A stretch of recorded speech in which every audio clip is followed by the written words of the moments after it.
The agent for this site said cash buyers only. Now, if you want to be successful within property, you need to resolve people's problems, and one of the biggest problems we had here was potential subsidence. Now, we got around this very easily. Come inside and I'll tell you more about it. Now, this property was on the market for £250,000. When we came to have a look at it, the agent said it's got subsidence and you need to be a cash buyer, it needs underpinning. And when we had a look at it, we looked at the neighbouring properties. They had no cracks or anything on those properties. However, in the back garden, at the rear wall, there was a tree within a few meters. This was actually causing cracking to the building because obviously the roots were actually digging in to the foundations of the existing house and causing those cracks. I didn't want the agent to actually know this is actually an easy fix. So we agreed to purchase this property at 225, which was potentially £75,000 to £100,000 below market value. It had the potential for an uplift to change this to a 6-bedroom HMO. Before we even purchased it, we got a valuation report done on this and agreed an end value of $550 through our partners at CPC Finance, using the lenders that we traditionally work with. So we knew what our purchase was. We knew we were going to spend around about £200,000 on this property. We knew the end value is $550,000 and there was a potential rent on this of £52,000 per annum. So it was an amazing deal, but now all we needed to ensure was we can resolve the problem with the cracking at the back. We did this by getting a structural engineer involved. He basically assessed and confirmed what our initial thoughts were. It was basically just the tree that was causing the damage to the rear wall and the cracking. And this is easily rectifiable by just removing the tree. Because we're not in a conservation area and there's no preservation orders on that particular tree, it was permitted development for us to actually just remove that tree, and our issues that are then resolved. We'll basically then apply for a rear extension on the property, go with a loft conversion, which is permitted development, and by using our traditional method, we'll be able to transform this building from a 3-bedroom mid-terrace house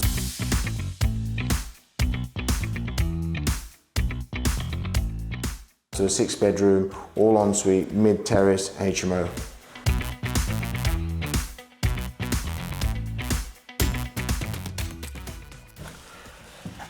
Now, if you're going to make money in property, you'll make this money by buying properties that other people are scared of and are put off from. So when this agent actually said cash buyers only, this basically put off 95% of the people that have traditionally gone for this house. So the only people that would have looked at this property would have been the ones with experience and that have been in the industry for a little while. For you to actually gain that experience is by literally learning what subsidence and stuff is, these key things that put people off. So we've had issues in the past where we bought a building and we were told it's got subsidence, and effectively all it was, there was a lintel missing above a PVC door. That led to cracking, and visibly a lot of people were put off by this. But that building we purchased there were acquired for $100,000 below market value. And again, on this one here, potentially £75,000 to £100,000 below market value.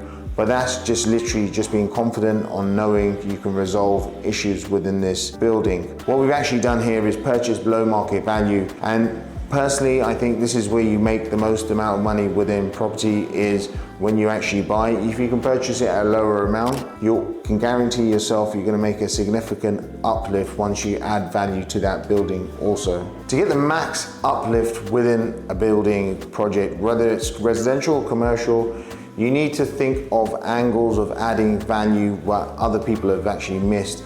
So now you can actually see that we're standing in this loft space here. Now, we didn't actually have massive amounts of space in the loft, but there was room to do a dormer. To actually have the adequate head height here, we actually dropped the joists on the first floor, dropped the ceilings down just above the windows. So we had about 2.2 meters head height there, which was more than sufficient. But this actually creates space in the loft here. So we're utilizing this space that would have been a dead space, but would rent now for £900 per calendar month. That basically adds to the overall rental income per year, but most importantly will add to what the end value of this building will be at the end. So you need to ensure that you're looking at angles on adding value at every little bit that you can.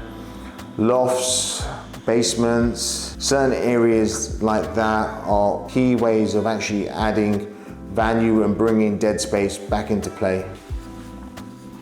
If you've been following our channel and our socials for a little while, you'll realize that most of our properties look very similar, and there's a clear reason for that. It's basically because we do so many projects a year, it's easy for the builders to actually understand what we want, the finish of it. That basically means we can now turn these projects around quickly and efficiently rather than messing around with different colors and different specs, and this actually allows us to be more efficient as a business. So this actually means we don't actually have to chase interior designers to find out the color shade of a particular paint so we can repaint a room or a wall. This actually makes it a lot quicker for us to turn properties back around once they become vacant. One thing people forget is property is a business, and you have to treat it like a business. Like with any big business, like just say like McDonald's, they have the same uniform in terms of how they look, how the stores look, how people dress, how the end product looks, and we basically just incorporated that logic into what we do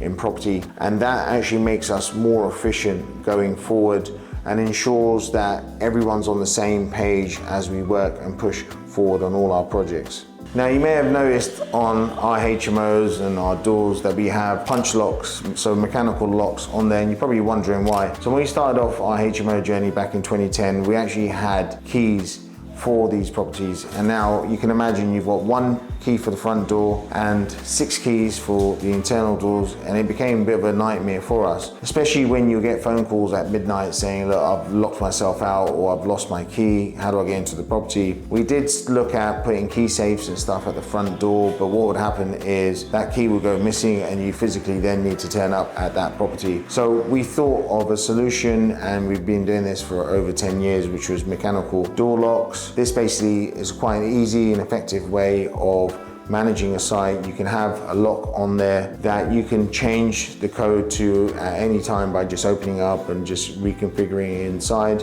but it makes the property keyless. So if you're scaling up and you're going to have a high turnover of tenants over a period of time, mechanical door locks are the way forward in our opinion, and we've been using this successfully for over a decade.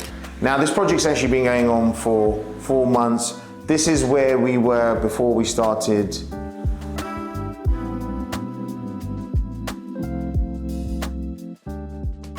This is actually where we are now.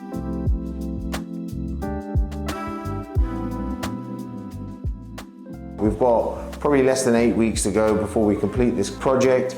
Now, if you want to learn more about HMOs, more about commercial, residential, even properties in general, we've got a free Savoys community. You've got a link for this in the description. We've hit over 800 people there. We're sharing knowledge on this daily, answering your questions. We hope to see you there. Now, if you think the video is going to end before you hit that subscribe and like button, think again. Like, subscribe, and we'll be back each and every week with new videos to keep you updated.